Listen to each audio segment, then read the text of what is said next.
नमस्कार साथियों, आपका हमारे YouTube चैनल जुगल टेक्निकल में हार्दिक स्वागत है। मैं जुगल राठौर। दोस्तों, इस वीडियो में हम बात करेंगे शाला दर्पण पर निःशुल्क पाठ्य पुस्तक वितरण एंट्री सत्र 2023-24 शुरू हो चुकी हैं।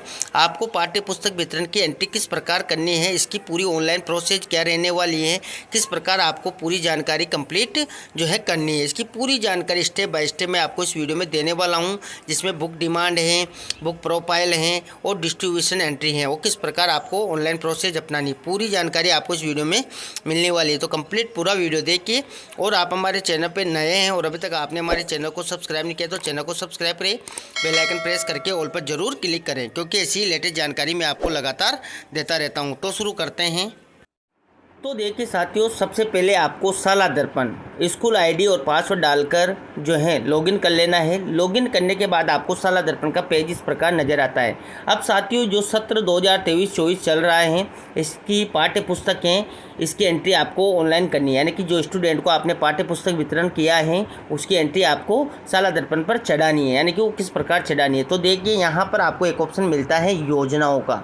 देखिए स्कीम वाला आपको ऑप्शन मिलता है, इसी पर आपको क्लिक कर देना है। यहाँ पर देखिए जैसे आपने क्लिक किया तो यहाँ पर आपको अलग अलग स्कीम नज़र आती हैं। यहाँ पर एक ऑप्शन आपको नज़र आता है निःशुल्क पाठ्य पुस्तक कार्य पुस्तिका। देखिए जो निःशुल्क पाठ्य पुस्तक आपने वितरण किए हैं इसी ऑप्शन पर आपको क्लिक कर देना है।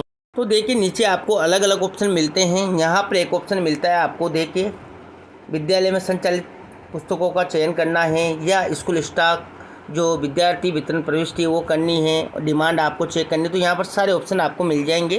तो आपको मैं पूरी प्रोसेस दिखाने वाला हूँ। तो सबसे पहले हम बात कर लेते हैं कि विद्यालय में संचालित पुस्तकों का चयन आपने कर रखा है, यानी कि आपने डिमांड जो लॉक की होगी 23-24 की, उस डिमांड के अकॉर्डिंग आपको यहाँ पर पुस्तकों जो आपके विद्यालय में संचालित है वो पुस्तकें आपको यहाँ पर दिखाई देगी। तो एक बार आपको विद्यालय में संचालित पुस्तकों का जो चयन है वो देख लेना है कि आपका जो पुस्तकें हैं वो बिल्कुल आपने चयन कर रखा है, वो बिल्कुल सही है। तो इसी ऑप्शन पर आपको क्लिक कर देना है कि आपके विद्यालय में जो बुक हैं प्रोफाइल है वो आप चेक कर रहे हैं। तो यहाँ पर देखिए नोट दे रखे हैं, विद्यार्थियों को पुस्तकों के वितरण से पूर्व विद्यालय में संचालित पुस्तकों का चयन किया जाना अनिवार्य है। यानी कि आप जो पुस्तकें वितरण कर रहे हैं, आपकी जो पुस्तकें हैं उसका चयन आपने कर रखा है या नहीं। विद्यार्थियों को पुस्तक वितरण के बाद पुस्तक को रिमूव किया जाना संभव नहीं होगा। तो ये भी ध्यान दें, यदि सत्र जो नया सत्र है 23-24 की मांग लॉक की जा चुकी है, यानी कि आपने डिमांड लॉक कर दी है, तो वो पुस्तक को प्रोफाइल से भी नहीं हटाया जा सकेगा। यानी कि आपने 23-24 की जो डिमांड की है वो लॉक कर रखी हैं। तो अब यहाँ पर आप प्रोफाइल है उसको कुछ चेंजेज नहीं कर सकते, यहाँ पर सिर्फ आप देख सकते हैं। इसके बाद देखिए कृपया नया सत्र 23-24 की विद्यालय प्रोफाइल का जो विवरण है वो करें। इसके बाद देखिए 23-24 में किए गए बुक्स वितरण को ही नए शैक्षिक सत्र 23-24 की डिमांड के लिए माना जाएगा। इसके बाद देखिए 23-24 सत्र की विद्यालय बुक प्रोफाइल को अपडेट करने हेतु नीचे दिए गए update school book profile button पर क्लिक करें। यदि 23-24 सत्र की बुक डिमांड लॉक कर दी गई है तो पुनः विद्यालय बुक प्रोफाइल को अपडेट करना संभव नहीं होगा। आपने प्रोफाइल लॉक कर दिए हैं तो यहाँ बुक डिमांड कर दी है तो प्रोफाइल आपके यहाँ पर जो है आप अपडेट नहीं कर सकते। अब देखिए यहाँ पर आपको पूरी जानकारी नज़र आ जाएगी, यहाँ पर आप देख सकते हैं। इसके बाद आपको नीचे चलना है, यहाँ पर 2 ईयर आपको नज़र आ रहा है। देखिए अभी जो नेक्स्ट सेशन चल रहा है अपना 23-24 ये चालू है। इसके बाद देखिए यहाँ पर क्लास ग्रुप आप देख सकते हैं, तो 1 से 10 या 11 से 12 तो जो भी है वो आप सेलेक्ट कर लें। इसके बाद देखिए व्यू सेव्ड बुक प्रोफाइल, यहाँ पर जैसे आप 100 पर क्लिक करेंगे तो यहाँ पर आपको बुक्स नज़र आ जाएगी। देखिए सब्जेक्ट नज़र आ रहा है आपको, यहाँ पर क्लासेज नज़र आ रही हैं, उनके सब्जेक्ट यहाँ पर नज़र आ रहे हैं, कौन सी क्लास में कौन सा सब्जेक्ट है, और उनके बुक का नाम भी आपको यहाँ पर नज़र आ रहा है। यहाँ पर देखिए आपको 3-4 ऑप्शन नज़र आते हैं। देखिए distribute to student, return to nodal, देखिए यहाँ पर स्टेटस में आप देख सकते हैं नो है। इसके बाद देखिए डिमांड लॉक्ड 23-24 आपने डिमांड लॉक कर दी है तो ऐसे यहाँ पर नज़र आ जाएगा। बुक मैप्ड फॉर 23-24 के सेशन की तो ऐसे यहाँ पर नज़र आ जाएगा। और देखिए यहाँ पर रिमूव है, रिमूव का ऑप्शन दे रखा है, लेकिन आपने डिमांड लॉक जो प्रोफाइल है वो लॉक करके डिमांड लॉक कर रखे हैं तो यहाँ पर आपको ये जो पुस्तक है उसको आप यहाँ पर रिमूव नहीं कर पाएंगे। देखिए जैसे मान लीजिए मैं किसी भी एक को रिमूव करता हूँ तो यहाँ पर रिमूव का ऑप्शन अभी काम नहीं करेगा। देखिए can not delete book, demand was created for the book और school did some activity on this book. तो यहाँ पर जो भी बुक दे रखी हैं ये आपकी आपने प्रोफाइल डिमांड में लॉक किया हुआ है, तो डिमांड में लॉक किया हुआ है तो इसको आप यहाँ से अभी फ़िलहाल नहीं हटा सकते, और हो सकता है कि बाद में इसका ऑप्शन भी शुरू हो जाए। तो ये आगे की प्रक्रिया रहने वाली है। अभी देखिए यहाँ पर करंट सेशन जो है 22-23 ही बता रहा है। यहाँ पर 23-24 को नेक्स्ट सेशन बता रहा है, तो हो सकता है यहाँ पर कुछ चेंजेज बाद में कर दिए जाए। तो ये अभी फ़िलहाल की स्थिति के अकॉर्डिंग ये स्थिति यहाँ पर दी हुई है। अब साथियों जो बात करनी है हमें डिमांड की वो भी मैं बता देता हूँ। तो देखिए साथियों, आप अपने विद्यालय की जो मांग है यानी कि 23-24 सेशन की आपने मांग कर रखी है बुक्स की, वो कौन सी मांग है, उसमें क्या क्या आपने कितनी बुक्स मांगी है, तो वो भी आप यहाँ से जो है चेक कर सकते हैं। तो इसी ऑप्शन पर आपको क्लिक कर देना है। यहाँ पर नीचे आप देख सकते हैं आपके ज़िले के जो जिला प्रभारी है, कार्यालय हैं, उससे भी आप संपर्क कर सकते हैं बुक से रिलेटेड कोई भी इश्यू है आपका। इसके बाद आपको नीचे पूरी जानकारी दी गई है बुक्स को लेकर, आप इसको अच्छे से यहाँ पर रीड कर लें। ये देखें यहाँ पर पूरी जो है 9 पॉइंट दिए हुए हैं। यहाँ पर देखिए निःशुल्क पाठ्य पुस्तक विद्यालय स्टॉक रजिस्टर से प्रारंभिक स्टॉक, वितरण स्टॉक और अंतिम शेष का मिलान सत्यापन पोर्टल पर स्कूल स्टॉक एंट्री से करें। स्कूल डिमांड 23-24 लॉक किया जाना है, अन्यथा गलत मांग जनरेट की स्थिति में संबंधित संस्था प्रधान जिम्मेदार होगा। यानी कि आपने डिमांड वैसे भी यहाँ पर कर रखी है, तो यहाँ पर पूरी जानकारी दी हुई है। इसके बाद देखिए सत्र 23-24 के लिए विद्यालय मांग लॉक करने से पूर्व विद्यालय में संचालित कक्षा अध्ययनरत विद्यार्थियों के अनुसार पोर्टल पर पुस्तकों का चयन यानी कि स्कूल टेक्स्ट बुक प्रोफाइल में सावधानी पूर्वक करें। हमने वहाँ पर मैंने बताया भी था आपको। इसके बाद देखिए संचालित पुस्तक का चयन नहीं किए जाने की स्थिति में मांग जनरेट नहीं होगी। नए सत्र की डिमांड जनरेट करने से पहले कक्षा 6 से 10 तक के विद्यार्थियों का तृतीय भाषा मैपिंग प्रपत्र जो 7A है में किया जाना है, अन्यथा संचालित तृतीय भाषा का नामांकन कक्षा के कुल नामांकन के अनुरूप प्रदर्शित नहीं होगा। तो यानी कि कक्षा 6 से 10 तक के जो विद्यार्थी हैं इनके तृतीय भाषा की मैपिंग आपको करनी होती है, तो प्रपत्र 7A में करनी होती है। इसका मैंने पहले ही कंप्लीट पूरा वीडियो बना रखा है, उसको आप वहाँ पर जाकर देख सकते हैं। इसके बाद देखिए कक्षा 11-12 के जो अध्ययनरत विद्यार्थी वार वैकल्पिक विषय की मैपिंग प्रपत्र 7 में की जा रही है, इनकी मैपिंग प्रपत्र 7 में की जानी है, वो भी मैंने बता रखा है। अन्यथा संचालित वैकल्पिक विषय का नामांकन कक्षा के अनुरूप जो है नामांकन के अनुरूप प्रदर्शित नहीं होगा। कक्षा 1 से 8 तक के समस्त विद्यार्थियों एवं 9 से 12 के समस्त छात्राओं, अनुसूचित जाति जनजाति के समस्त छात्र और वे छात्र जिनके माता पिता आयकर दाता नहीं हैं, यानी कि विद्यार्थी की जो प्रपत्र 9 में आपने डिटेल भर रखी उसके अकॉर्डिंग को निःशुल्क पाठ्य पुस्तक उपलब्ध करवाई जानी है। शैक्षिक सत्र 23-24 के लिए निःशुल्क पाठ्य पुस्तक की मांग के आकलन का आधार कक्षा 3 से 10-12 के लिए शैक्षिक सत्र 21-22 में पंजीकृत कक्षावार विद्यार्थी संख्या को आगामी कक्षा में मानते हुए मांग जनरेट होगी।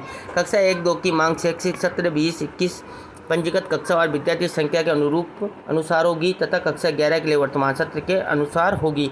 तो यहाँ पर ध्यान दें, ये काफ़ी समस्या लोगों की आती हैं इस मैटर को लेकर। देखें यहाँ पर इसने कहा है कि कक्षा 3 से 10 और 12 के लिए शैक्षिक सत्र 21-22 में पंजीकृत जो विद्यार्थी होंगे उसके अनुसार यहाँ पर मांग जनरेट होगी, और कक्षा 1-2 की जो मांग है वो 20-21 में पंजीकृत विद्यार्थियों के अकॉर्डिंग होंगे, और जो कक्षा 11 के वर्तमान सत्र के अनुसार उनकी मांग जनरेट होगी। तो यहाँ पर ध्यान दें कि इस प्रकार यहाँ पर मांग जनरेट होती हैं।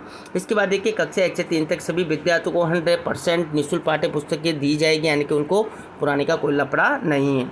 कक्षा 4 से 12 तक के पुस्तकें जो है वर्तमान सत्र में संचालित है तथा आगामी सत्र में भी संचालित होगी कि कुल मांग में से वर्तमान सत्र में विद्यार्थियों को वितरण कुल पुस्तकों का 50% पुस्तकें वापस लेनी है और आगामी सत्र में वितरण करना है। यानी कि जो 4 से 12 की क्लासेज है उनमें 50% पुस्तकें वापस यानी कि आपने ली हैं वो, और जो 50% है वो नई, यानी कि दोनों चीज़ें अभी वर्तमान में संचालित हैं, तो वो पुस्तकें आप यहाँ पर इस प्रकार वितरण करेंगे।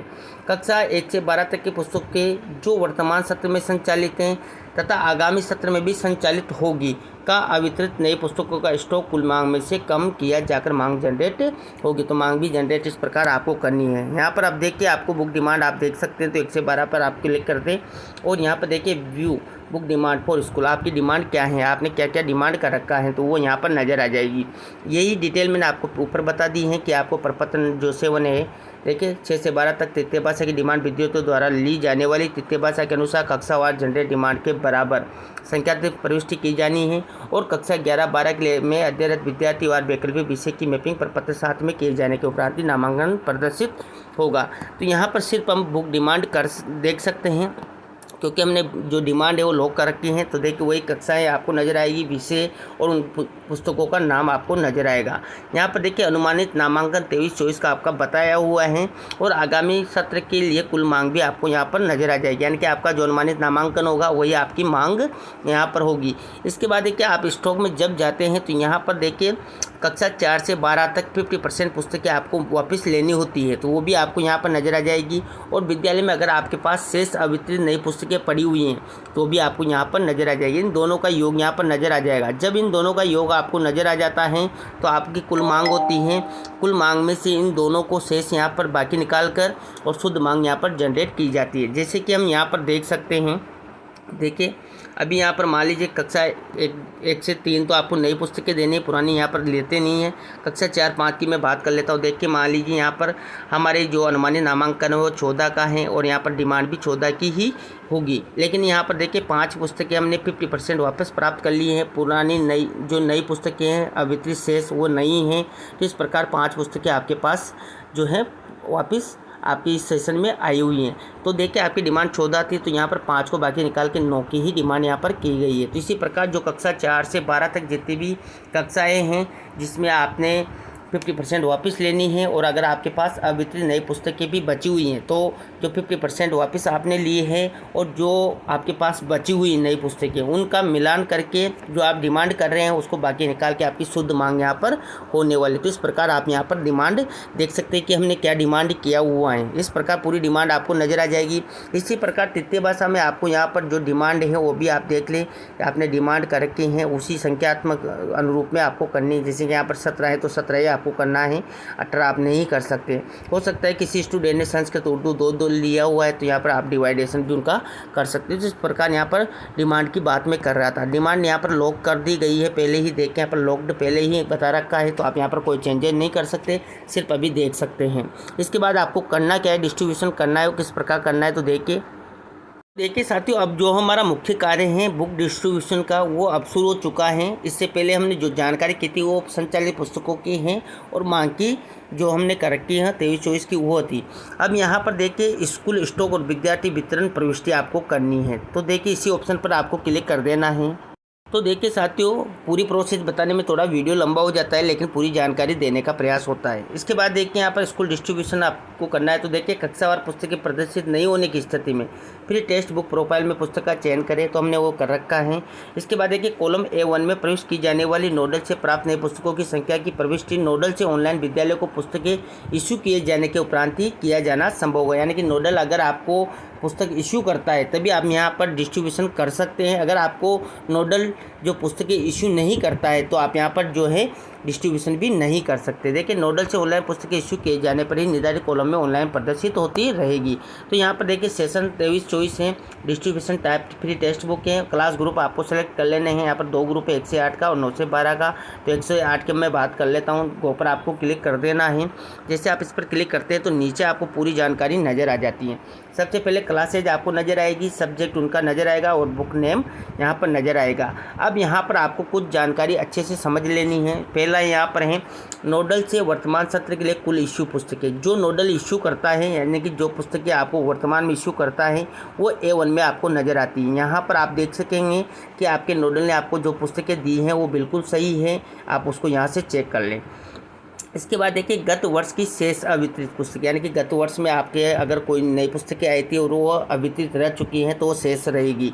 तो उन नई पुस्तकों की संख्या आपको यहाँ पर नज़र आ जाएगी B1 में। देखिए अभी मान लीजिए मेरे कक्षा 1 में पहले पिछले साल जो है पुस्तकें शेष रही वो यहाँ पर नज़र आ रही है। इसी प्रकार देखिए स्टूडेंट द्वारा गत वर्ष की लौटाई गई पुराने पुस्तकों की प्रविष्टि C1 में आपको नज़र आएगी। तो कक्षा 1 से 3 में आपको नज़र नहीं आएगी, 4 से 12 में ही आपको नज़र आएगी, क्योंकि 50% पुस्तकें हमें लेनी होती है। अगर वो संचालित हैं तो काम आएगी। इसके बाद देखिए गत वर्ष की शेष अवितरित नई पुस्तकों की संख्या जो नोडल द्वारा लौटाई गई संख्यात्मक प्रविष्टि। अगर आपने गत वर्ष की अवितरित नई जो पुस्तकों की संख्या है वो नोडल को लौटा दी है तो वो भी आपको यहाँ पर जो है फिल कर देनी है। देखिए अगर आपने लौटाई है तो इस प्रकार यहाँ पर देखिए वर्तमान सत्र में वितरण योग्य कुल पुस्तकों की संख्या आपको नज़र आ जाएगी। देखिए यहाँ पर A1 + B1 प्लस C1, यानी कि इन तीनों का टोटल और इसमें से F1 है उसको बाकी निकालना है। तो इस प्रकार टोटल जो वितरण योग्य पुस्तकें हैं वो आपको यहाँ पर नज़र आ जाएगी। इसके बाद आपको डिस्ट्रीब्यूशन करना है तो वो भी आप यहाँ पर करेंगे। तो देखिए यहाँ पर डिस्ट्रीब्यूशन किस प्रकार करना है। तो देखिए वर्तमान सत्र में वितरित कुल पुस्तकों की संख्यात्मक प्रविष्टि स्कूल स्टॉक रजिस्टर के अनुसार आपको करनी है। तो देखिए यहाँ पर नई पुस्तकों जिसमें A1 और B1 यानी कि दोनों नई पुस्तकें हैं में से वितरित पुस्तकों की संख्या D1 में, यानी कि नई पुस्तकें आपने कितनी वितरण की हैं वो यहाँ पर आपको D1 में बननी है। इसी प्रकार देखिए स्टूडेंट द्वारा लौटाई गई पुरानी पुस्तकों यानी कि C1 में से कितनी पुस्तकों का आपने वितरण किया है, यानी कि जो C1 यानी कि पुरानी पुस्तकें थी जो स्टूडेंट ने हमें लौटाई उन पुस्तकों की एंट्री आपको D2 में करनी है। तो D1 में तो नई पुस्तकों की एंट्री करनी है जिसमें पुरानी, नई और जो नोडल से प्राप्त नई उनकी एंट्री आपको D1 में करनी है और स्टूडेंट द्वारा लौटाई गई उसकी एंट्री आपको D2 में करनी है। दोनों की एंट्री करने के बाद कुल यहाँ पर D1 और प्लस D2 का यहाँ पर आपको नज़र आ जाएगा। इसके बाद देखिए साथियों वितरण पश्चात विद्यालय में सत्र में शेष पुस्तकों की संख्या आपको यहाँ पर नज़र आ जाएगी। स्कूल स्टॉक रजिस्टर के अनुसार यहाँ पर आपको नज़र आ जाएगी। देखिए अगर आपने यहाँ पर देखें नई पुस्तकों में से किसी वितरित पुस्तकों की संख्या, तो अगर आपकी जो बची हैं नई पुस्तकें वो आपको यहाँ पर नज़र आ जाएगी। और यहाँ पर देखिए स्टूडेंट द्वारा लौटाई गई पुरानी पुस्तकों में से वितरित पुस्तकों की संख्या अगर वो शेष रह चुकी हैं तो वो आपको यहाँ पर नज़र आ जाएगी कि आपके यहाँ पर मान लीजिए 5 पुरानी थी, आपने 3 ही बांटी तो 2 यहाँ पर शेष रहेगी, तो वो यहाँ पर आपको नज़र आ जाएगी। तो इस प्रकार E1 प्लस E2 आपको यहाँ पर टोटल उनका दिखा देगा। अब देखिए साथियों सारा काम आपने यहाँ पर कर लिया है तो आपको यहाँ पर सेव का ऑप्शन नज़र आता है एक्शन में, तो आपको यहाँ पर सेव कर देना है।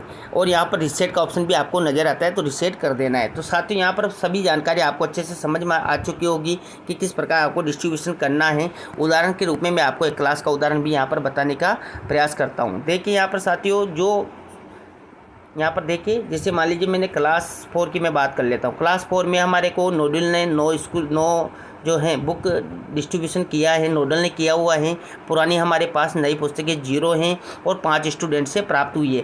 तो यहाँ पर और देखिए यहाँ पर हमने कोई भी नोडल को लौटाया नहीं है तो 0, तो टोटल हमारे पास वितरण योग्य पुस्तकें 14 हो चुकी हैं। अब साथियों यहाँ पर 9 तो नई हैं और 5 पुरानी हैं और हमारे स्टूडेंट हमें देखना है कि कितने स्टूडेंट हमारे विद्यालय में हैं, तो उसी अनुपात में आप यहाँ पर पुस्तकें वितरण कर सकते हैं। तो देखिए 14 पुस्तक आपके पास यहाँ पर हैं और आप नई कितनी बांटना चाहते हैं और 5 जो है पुरानी है वो कितनी बांटना चाहते हैं। तो इस प्रकार यहाँ पर दोनों की एंट्री आप कर दें तो टोटल यहाँ पर हो जाएगा। उनके अनुपात में ही आपके यहाँ पर शेष बच जाएगी कि आपने नई कितनी बांटी और शेष कितनी रही।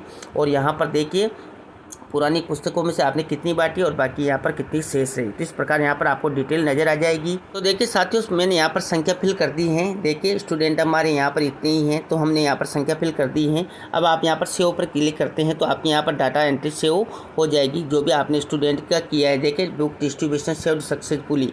तो अब यहाँ पर आप देख सकते हैं कि आपके यहाँ पर 14 जो पुस्तक हैं वो आपको बांटनी थी। अब यहाँ पर 13 आपने फिल कर दी हैं तो यहाँ पर आपकी एंट्री आ चुकी है। देखिए आपकी जो नई पुस्तक है वो 1 बच चुकी हैं और स्टूडेंट को चीज़ें लौटाई थी वो भी आपको यहाँ पर 0 हो चुकी है क्योंकि आपने पूरी यहाँ पर 5 से 5 है आपने बांट दी हैं तो यहाँ पर 0 आ चुका है। तो इस प्रकार आपकी जो शेष बची पुस्तक हैं वो 1 हैं और वो भी आपको यहाँ पर नज़र आ जाएगी। इसी प्रकार सभी कक्षाओं की आपको एंट्री यहाँ पर ध्यानपूर्वक करनी है। आप पहले ये देख लें कि जो आपके नोडल ने इश्यू की है वो बिल्कुल सही की हुई हैं, स्टूडेंट ने लौटाई वो बिल्कुल सही हैं, पुरानी आपके पास इतनी ही पड़ी हुई है। आप अपने जो विद्यालय का स्टॉक रजिस्टर है उससे मिलान कर लें और इसके बाद आपको डिस्ट्रीब्यूशन करना है तो वर्तमान जो नामांकन है उसके अकॉर्डिंग आपको डिस्ट्रीब्यूशन कर देना है। नई और पुरानी दोनों का डिस्ट्रीब्यूशन आपको कर देना है। ऑटोमेटिक आपके यहाँ पर जो है शेष बच जाती है। इस प्रकार आपको सबकी एंट्री करके यहाँ पर सेव कर देना है। किसी प्रकार की गलती हो जाती है तो रिसेट भी आप यहाँ से कर सकते हैं। सारी जानकारी आप फिल करने के बाद यहाँ पर मैन्युअली एक भी कर सकते हैं और नीचे आपको ऑल का ऑप्शन भी मिलता है, सेव ऑल का, तो सेव ऑल भी आप कर सकते हैं। और अगर आपका यहाँ पर पूरा गड़बड़ हो जाता है तो रिसेट ऑल ग्रुप भी आप कर सकते हैं। अभी फिलहाल ये सारे ऑप्शन यहाँ पर। तो ये थी साथियों यहाँ पर बुक डिस्ट्रीब्यूशन आपको करना है जिसमें आपको क्या क्या ध्यान रखना है, किस प्रकार बुक डिस्ट्रीब्यूशन करना है। इसी प्रकार सारी क्लासेज का आप यहाँ पर आसानी से कर सकते हैं। इसकी पूरी जानकारी मैंने आपको इस वीडियो में देने का प्रयास किया जिसमें आपको बुक प्रोफाइल है, डिमांड है या डिस्ट्रीब्यूशन है वो किस प्रकार करना है, पूरी जानकारी स्टेप बाय स्टेप मैंने आपको इस वीडियो में देने का प्रयास किया। आपको हमारी जानकारी कैसी लगी, जानकारी अच्छी लगी तो लाइक शेयर करें और अभी तक आपने हमारे चैनल को सब्सक्राइब नहीं किया तो चैनल को सब्सक्राइब करें, बेल आइकन प्रेस करके ऑल पर जरूर क्लिक करें। धन्यवाद साथियों।